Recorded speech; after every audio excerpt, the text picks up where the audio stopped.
How to withdraw money from Sweatcoin. Welcome and let's get right into this tutorial. So starting off, you need to launch a Sweatcoin application in your mobile device. If you do not have one, just tap open your Play Store or App Store in the case of iOS device and search for Sweatcoin.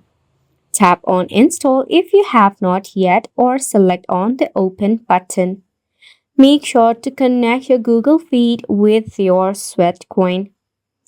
Now, as the name suggests, you get rewards based on the number of steps that you take in a day. You will also get some of the daily rewards that you can easily claim. Once you have enough balance, in order to withdraw, there is basically two of the ways.